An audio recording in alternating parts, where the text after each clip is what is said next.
Forum Remaja Penjana Minda Kelas Pertama. Forum Remaja Pencetus Minda Kritis Remaja. Forum Remaja Penjana Generasi Berinformasi. Forum Remaja Pencetus Minda Kreatif dan Kritis. Forum Remaja Pembangkit Kecemerlangan Budaya Ilmu.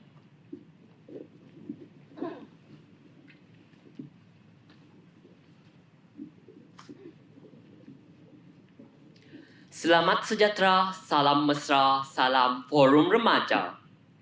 Ahli panel dan sidang hadirin yang dihormati, bersyukur kita kepada Tuhan kerana dengan izin serta limpah kurnia daripadanya, dapat kita bersua dalam pertandingan Forum Remaja pada pagi nirmala yang hening lagi ceria ini.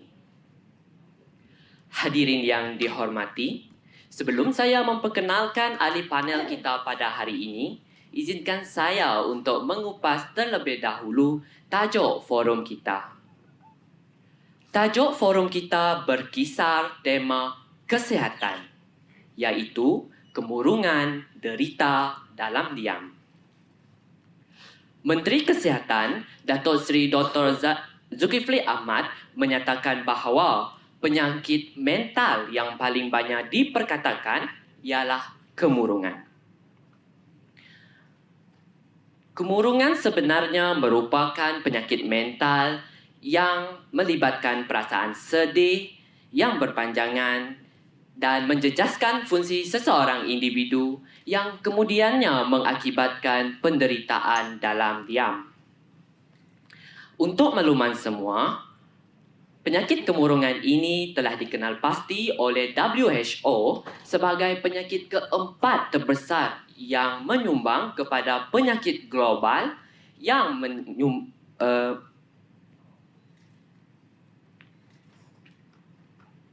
dialami oleh manusia pada masa kini. Pada ketika dan saat ini, kita masih lagi mengupas tajuk kemurungan derita dalam diam. Baiklah sidang hadirin, sebelum kita mendalami topik perbincangan, molek kiranya kita berkenalan dahulu dengan ahli panel kita pada hari ini. Saya perkenalkan, saya Avinash Merawi sebagai pengerusi pada forum remaja ini. Berada di sebelah kanan saya, ahli panel yang pertama, Saudara Marcel Mersad. Dipersilakan, selamat datang saudara. Saudara apa kabar? Terima kasih saudara pengerusi, saya baik-baik sahaja. Seterusnya saya perkenalkan ahli panel yang kedua, Saudari Yi Hui Ming. Selamat datang saudari. Saudari apa kabar? Khabar baik, saudara pengerusi. Berada di sebelah ahli panel yang kedua, tak lain tak bukan, tentulah ahli panel yang ketiga. Walaupun nampak permalu, namun petah bicaranya. Selamat datang saudari. Saudari apa kabar? Saya berada dalam keadaan yang baik. Salam forum buat semua. Usai salam perkenalan dengan semua ahli, kembali kita kepada topik perbincangan kita, iaitu kemurungan derita dalam diam. Sidang hadirin yang dihormati, sebelum kita melangkah dengan lebih jauh lagi, eloklah kiranya kita menjawab apakah sebenarnya yang dimaksudkan dengan kemurungan. Bagi menjawab persoalan ini, izinkan saya mengajukan soalan pertama ini kepada ahli panel yang pertama. Saudara Marcel, dipersilakan. Salam mesra pembuka bicara. Terima kasih kepada saudara pengerusi. Salam sejahtera kepada sidang hadirin yang dihormati. Agak sukar untuk mendefinisikan istilah kemurungan dengan tepat. Namun, secara umum, kemurungan adalah suatu sindrom tingkah laku yang merangkumi keadaan-keadaan gangguan pertuturan, terlalu merasa rendah diri, tidak aktif dalam gerak laku sehari-harian dan tidak yakin dengan diri sendiri. Kemurungan juga merupakan gangguan emosi yang paling umum pada ketika ini. Tuan-tuan dan puan-puan, kemurungan adalah satu bentuk penyakit mental yang akan menurunkan perasaan seseorang individu. Ini akan menjejaskan kehidupan individu tersebut, termasuklah pemikiran, tingkah laku, perasaan dan kesejahteraannya. Sekiranya tindakan Sekiranya keadaan ini tidak ditangani secara efektif, ia akan mendorong kepada tindakan membunuh diri. Itu sahaja sedikit berkenaan definisi kemurungan yang saya faham. Kembali kepada saudara pengerusi. Baiklah sidang hadirin, demikian penjelasan tentang tarif kemurungan yang pada pandangan saya merupakan penjelasan yang terperinci dan menarik daripada saudara ahli panel yang pertama. Soalan seterusnya saya tujukan kepada ahli panel yang kedua, saudari Ee Hui Ming. Pada pendapat saudari, apakah simptom-simptom kemurungan? Dipersilakan. Salam sejahtera dan terima kasih saudara pengerusi, sidang hadirin yang dihormati. Sebenarnya ada banyak simptom jika seseorang itu mengalami kemurungan.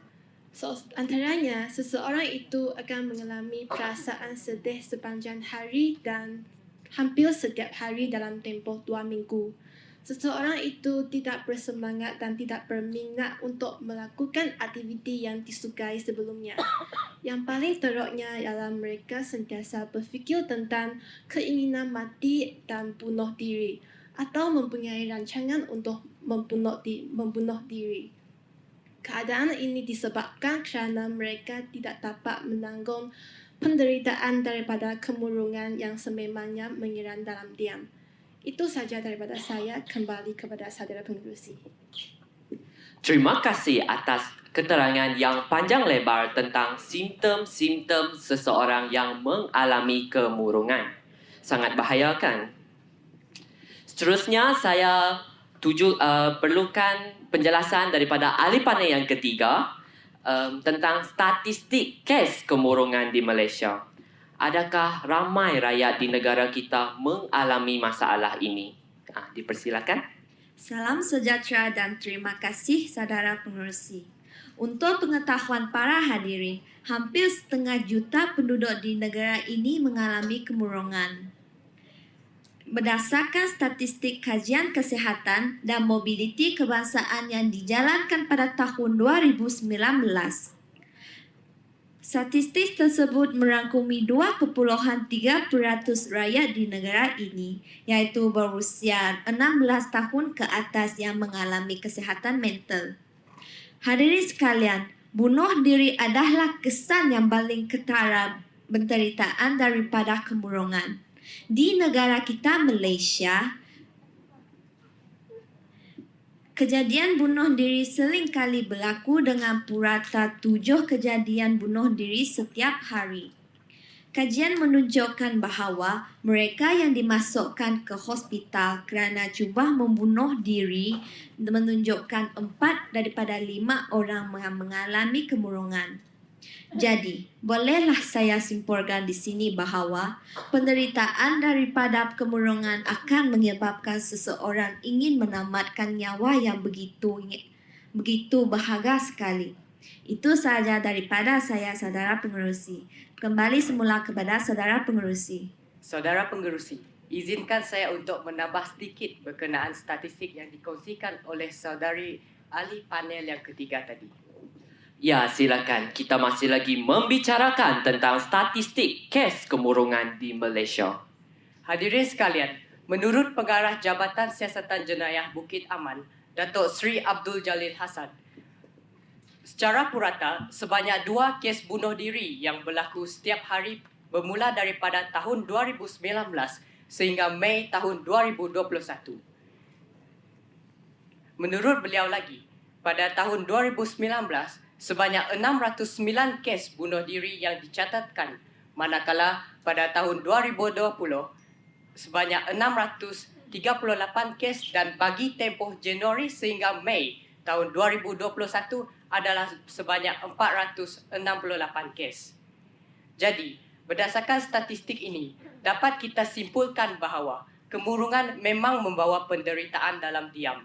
Itu sahaja daripada saya. Kembali kepada saudara pengerusi. Terima kasih atas penjelasan yang bernas tadi. Ada tambahan daripada rakan panel yang lain? Tiada?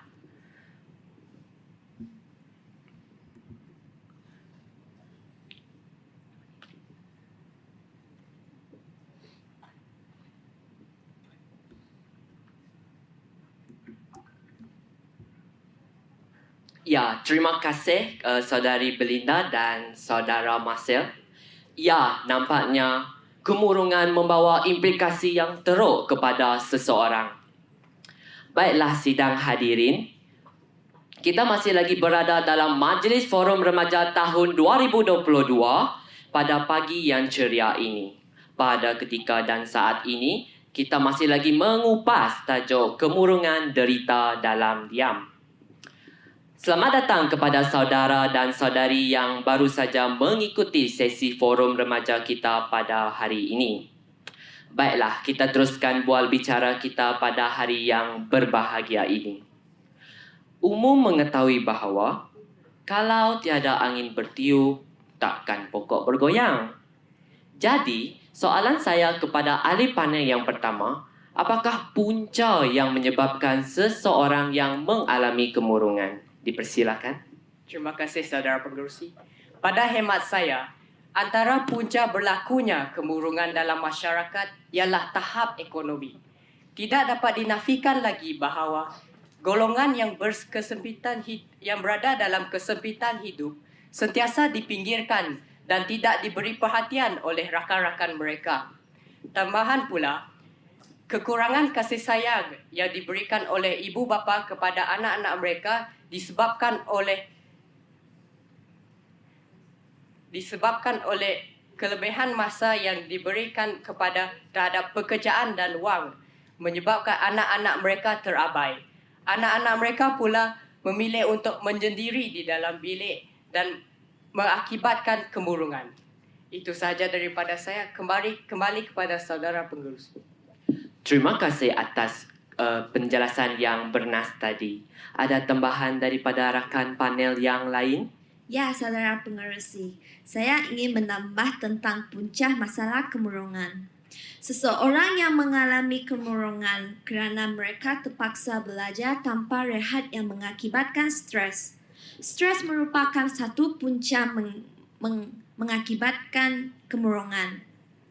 Pelajar bangun untuk ke sekolah pada seawal 6 jam pagi dan pulang ke rumah pada jam 4 petang.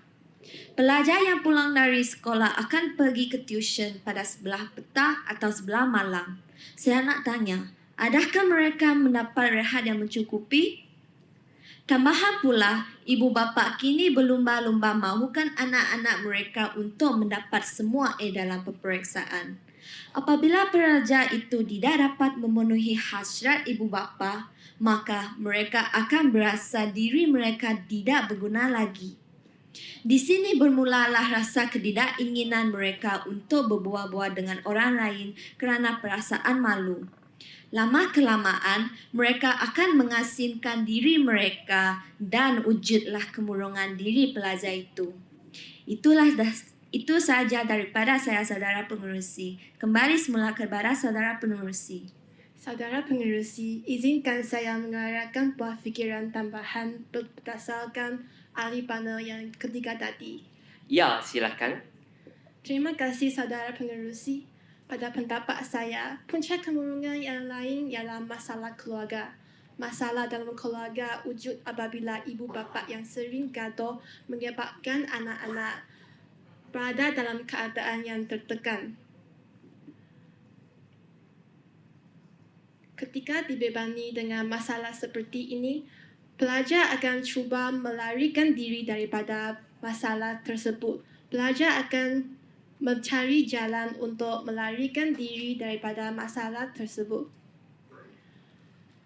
Terdapat segelintir pelajar yang gemar memendam rasa apabila berdepan dengan masalah. Perkara ini mungkin berlaku kerana mereka tidak dapat meluahkan perasaan kepada sesiapa. Mereka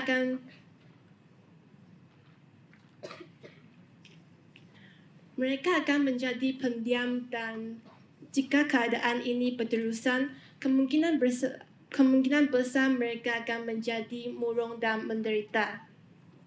Kemurungan boleh membawa masalah jiwa yang akan menghancurkan masa depan seseorang anak. Itu saja, kembali kepada saudara pengerusi. Terima kasih kepada ahli-ahli panel yang sudi memberi idea tentang punca berlakunya kemurungan di negara kita. Sidang hadirin yang dihormati, demikian perbincangan daripada semua ahli panel kita tentang masalah kemurungan di negara kita. Menunding jari menyalahkan satu-satu pihak memanglah mudah. Tetapi menyelesaikan gejala ini tak semudah kita berbicara.